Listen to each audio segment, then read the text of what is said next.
You built a Telegram bot, it runs on your laptop, it answers you in the chat, and it feels done. Then you go to actually host it somewhere, and the first real decision lands in your lap. How does your bot receive its messages? There are exactly two answers, polling and webhooks, and it looks like a small technical toggle you flip once and forget. It is not. That one choice quietly decides what kind of hosting your bot needs, how reliable it will be, and what breaks it at 3 in the morning. So let me walk through both plainly. A mtproto premises and dedicated hardware here in Singapore, which means I host bots and the infrastructure underneath them for a living. I have run the same bot both ways, watched both modes under real load, and seen exactly how each one fails when something goes wrong. This is not a pitch for one over the other, because neither is simply better. They are two different trades, and the right one depends on what your bot is and how much it matters. My job here is to make that trade clear, not to sell you a side. Here is the plan. What receiving updates actually means, because a bot does not get messages by magic. How polling works and why it is the easy place to start. How webhooks work and what they demand in return. The reachable address and the certificate that a webhook cannot live without. Which mode loses messages when things go wrong. How each one scales as your bot gets busy. When to use which in plain terms. And the honest scope at the end, because a bot is just software and the only real question is where it lives. Start with what receiving updates even means, because it is simpler than it sounds. Your bot does not sit inside Telegram. It lives on your own machine somewhere, and Telegram holds a queue of new events for it. A message arrived, a button was tapped, someone joined. There are exactly two ways to get those events out of Telegram and into your bot. Either your bot keeps asking Telegram whether anything new has happened, or Telegram reaches out and hands each event to your bot the moment it occurs. Polling is the first one. A webhook is the second. Everything else is detail. Polling works by asking over and over. Your bot opens a connection to Telegram and effectively says, "Anything new for me?" Telegram holds that request open until something arrives or a little time passes, then answers, and your bot immediately asks again. This is long polling and the loop never really stops. The important part is the direction.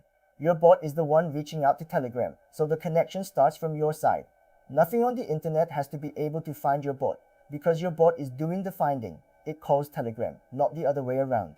That direction is why polling is the easy place to begin. Because your bot reaches out, it can sit behind almost anything. A laptop, a Raspberry Pi in a drawer, a cheap box behind a home router with no public address at all. You need no domain, no open port, no certificate, nothing that the outside world has to reach. You start the script and it works. For building a bot, for testing, for a small tool that serves a handful of people, polling gets you running in minutes with zero infrastructure to stand up first. That simplicity is real and worth a lot.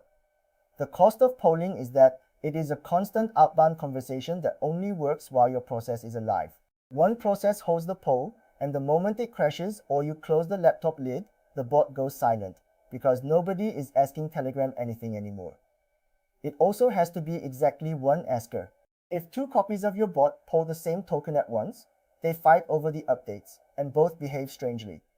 So polling is simple, but it leans entirely on one process staying up and on you never accidentally running it twice. A webhook flips the whole direction around. Instead of your bot asking Telegram, you hand Telegram a web address that belongs to you, and Telegram delivers each update to that address the instant it happens. It is the difference between you knocking on Telegram's door every few seconds and Telegram knocking on yours exactly when there is something to say. There is no loop and no waiting. An event happens, Telegram posts it straight to your endpoint, and your bot reacts right then. When it works, it is cleaner, faster, and far less busy than a poller grinding away. But that convenience comes with a bill, and the bill is reachability. For Telegram to deliver to your address, that address has to be reachable from the outside world. You need a real public endpoint, a domain or an IP that anyone on the internet can find. A server sitting there listening for Telegram to call, and it has to stay listening. The comfortable anonymity that polling gave you is gone. With a webhook, your bot is no longer hiding behind a home connection reaching out.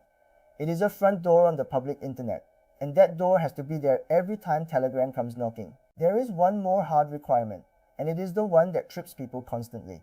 Telegram will only deliver a webhook over HTTPS with a certificate it actually trusts. Plain HTTP is refused outright. A self-signed certificate works only if you upload it, so Telegram knows to expect it. And the day that certificate quietly expires, delivery just stops, with no error in your face, and the bot appears to die for no reason. An enormous share of dead webhook bots are not broken code at all. They are an expired certificate that nobody was watching. This leads to the difference that matters most, which is what happens when something goes wrong. With polling, a drop connection is nothing. Your bot simply asks again in a moment, and Telegram still has the backlog waiting, so it catches up. With a webhook, if your endpoint is down or unreachable when Telegram tries to deliver, Telegram retries for a while and then eventually gives up. An endpoint that is unreachable at the wrong moment can genuinely lose updates. A poller falls behind and recovers. A dead webhook can miss messages that never come back. So the two modes put the burden in different places. Polling puts the work on your bot to keep asking and forgives almost everything about your network. A webhook puts the work on your hosting to always be reachable and forgives nothing.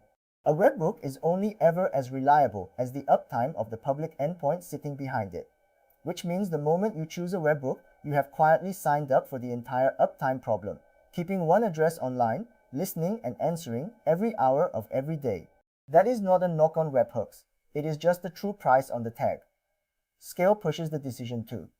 Polling is one serial stream, a single conversation pulling updates in order, and for a quiet bot, that is completely fine. But a busy bot spends its whole life inside that one loop, and it becomes the bottleneck. A webhook fans out instead. Telegram delivers many updates to your endpoint, and a proper web server can handle a pile of them at once, in parallel, rather than one after another. This is why almost every high-traffic bot ends up on a webhook eventually. The polling loop that was perfect at 10 users starts to strain at 10,000. There is a smaller difference in speed too. Because a webhook is a push, the update reaches your bot the instant it happens, with no gap. Polling has a tiny built-in delay, the short pause between one ask and the next. For almost every bot, nobody on earth would notice the difference. But if you are running something genuinely time-sensitive, where a reaction a second later actually matters, the push model of a webhook feels sharper. For everything else, honestly, this one is close to a tie, and you should not choose based on it alone. The webhook path also drags in a quieter requirement, which is that the address has to stay put and stay clean. A webhook lives at one URL, and if that address moves, you have to tell Telegram the new one before anything arrives again. If the IP underneath is shared with strangers or ends up flagged, your HTTPS endpoint gets flaky in ways that are miserable to debug. A bot on a stable address that you actually control, on hardware that is not shared with a crowd, is the calm version of this. A bot on a random shared box is the version that pages you at night. So here is the plain recommendation. While you are building, use polling. It is the fastest path to a bot that works, with no domain, no certificate, and no server to reach. And you can throw it away and restart it 100 times without consequence. Then move to a webhook when the bot actually matters, when the traffic grows past what one polling loop enjoys, or when you need those instant reactions, and when you can stand up a real reachable HTTPS endpoint with a valid certificate and genuine uptime behind it.